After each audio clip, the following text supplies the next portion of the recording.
7 अक्टूबर 2023 को सुबह 6:30 पर फ़लस्तीनी जहादी ग्रुप हमास की तरफ से इसराइल के कई अहम शहरों पर तकरीबन 5,000 से ज़्यादा रॉकेट्स फायर किए गए। इन हमलों में इब्तदाई तौर पर 900 इसराइली मारे गए। ये ऑपरेशन क्यों शुरू हुआ और इसका तारीखी पस मंज़र हम आपको इस वीडियो में बता चुके हैं। अब हमास का लीडर इस्माइल हानिया ने सजदा शुक्र अदा किया कि उनका ऑपरेशन फ्लड अल-अक्सा कामयाबी से शुरू हो चुका है। यहाँ उनकी कामयाबी यह थी कि उनके इतने बड़े प्लान किसी को बिनक तक नहीं पड़ी। इवन इसराइली और अमेरिकन इंटेलिजेंस एजेंसीज को भी इस ऑपरेशन की कोई खबर नहीं थी, और वहाँ इसराइल में 5,000 में से 2,200 रॉकेट्स अपने टारगेट को हिट किए, और बाकी इसराइल के एयर डिफेंस सिस्टम आयरन डोम ने हवा में ही तबाह कर दिए। दोस्तों, गज़ा 41 किलोमीटर लॉन्ग और 11 किलोमीटर वाइड है, और इसका कुल रकबा 365 स्क्वायर किलोमीटर है, यानी कि ये एरिया इस्लामाबाद के एरिया से भी छोटा है। इसकी आबादी 22 लाख है, जिसका मतलब ये है कि ये एक डेंसली पॉपुलेटेड एरिया है। गज़ा को 5 डिस्ट्रिक्ट्स में तकसीम किया गया है। North Gaza, Gaza city, middle area, Khan Younis और रफ़ा शामिल हैं। इस वक्त नॉर्थ गज़ा और गज़ा सिटी पर बमबारी कर रहा है। यूनाइटेड नेशंस की जानिब से गज़ा में 8 रेफ्यूजी कैंप्स बनाए गए थे, जहां हज़ारों रेफ्यूजी ज़िंदगी गुजार रहे हैं। गज़ा का इजिप्ट के साथ बॉर्डर क्रॉसिंग है, जो ज़रूरत के वक्त खोला जाता है। इसराइल ने बॉर्डर के साथ एक बफर जोन बना रखा है, जहां कोई भी फ़लस्तीनी नहीं जा सकता। इसी रकबे के लिहाज से गज़ा को इख्तियार था कि वो समंदर में 20 नॉटिकल माइल तक फिशिंग कर सकते हैं, मगर पहले इसराइलियों ने उन्हें 6 नॉटिकल माइल और फिर 3 नॉटिकल माइल्स तक महदूद कर दिया था।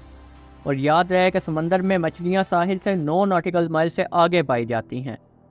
ये और इस तरह की कई और वजूहात हैं जिनसे गज़ा के रिहायशियों का जीना मुश्किल हो चुका है।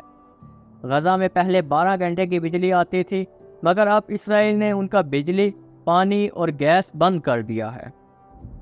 अब जब इसराइल ने काउंटर अटैक शुरू किया तो इसराइली प्राइम मिनिस्टर ने जंग डिक्लेयर करते हुए हमास को सख्त सबक और गज़ा को ज़मीन से मिटाने का इरादा जाहिर किया था। אזרחי ישראל, אנחנו במלחמה שערה בעוצמה ובהיקף שהאויב לא הכיר. האויב ישלם מחיר שהוא לא ידע כמותו. गज़ा में इसराइली बमबारी से अभी तक जंग के 7वें दिन तक 1900 फ़लस्तीनी शहीद और तकरीबन 7,500 से ज़्यादा लोग ज़ख्मी हो चुके हैं। इसराइल ने गज़ा पर अपने फाइटर जेट से बमबारी की थी। अब इस सूरत हाल में हमास ने सरप्राइज़ अटैक का फ़ायदा उठाया और बहुत से इसराइली सिविलियंस और आर्मी कमांडर्स को अगवा कर लिया। और जब इसराइल ने गज़ा पर बमबारी की वार्निंग की तो हमास ने कहा कि अगर आपने बमबारी की तो आपको अपने सिविलियंस और आर्मी कमांडर्स की सिर्फ लाशें ही मिलेंगी। मगर इसका इसराइल पर कोई असर नहीं हुआ, और उसने 12 अक्टूबर को वार्निंग देते हुए कहा कि अगले 24 घंटों में गज़ा सिटी पर बमबारी होगी। यह सब देखते ही गज़ा के शहरी एक बड़ी हिजरत पर मजबूर हो गए हैं। और तो और इसराइल ने रिहायशी इमारतों को निशाना बनाकर कहा है कि ये हमास के दिफातर हैं, मगर हकीकत में वो आम लोगों की रिहायशी इमारतें हैं। बड़े ममालिक ने जंग बंदी के लिए कोशिशें शुरू कर दी हैं, जिनमें रशिया और सऊदीया वगैरह शामिल हैं। अमेरिका ने इसराइल को, जबकि ईरान ने हमास को सपोर्ट करना शुरू कर दिया है। रशिया का कहना है कि अगर अमेरिका इस जंग में कूदा तो रशिया भी अपनी पूरी ताकत के साथ इस जंग में उतरेगा। सऊदी अरब ने भी फ़लस्तीन को सपोर्ट करने की स्टेटमेंट दी है। एक तरफ जब सऊदीया इसराइल के साथ ट्रेड रिलेशन बना रहा था, तो उसी वक्त एक जंग में सऊदीया इसराइल के खिलाफ स्टेटमेंट देता है, जिससे आप दिखाई ये दे रहा है कि इनका ट्रेड रिलेशन मुश्किल में है। मगर इसराइल के पास भी मिडल ईस्ट में कोई ट्रेड पार्टनर नहीं है, तो हो सकता है कि वो भी इस मामले में थोड़ी नरमी दिखाएं। मगर हमास का कहना है कि अब वो फ्लड अल-अक्सा ऑपरेशन को और तेज़ करेंगे, और उन्होंने ऐसा किया भी है।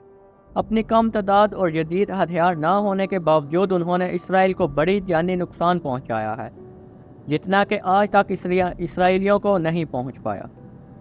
इसके जवाब में इसराइल ने वाइट फास्फोरस का इस्तेमाल शुरू कर दिया है, जो कि केमिकल वेपन है और वेपन ऑफ मैस डिस्ट्रक्शन समझी जाती है।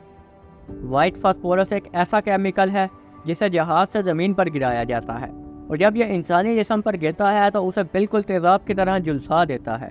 और पूरा वेस्ट इस वक्त इसराइल को सपोर्ट कर रहा है, मगर यूनाइटेड नेशंस, जो कि खुद को ह्यूमन राइट्स का प्रोटेक्टर समझता है, उसने अभी तक इस पर कोई नोटिस नहीं लिया।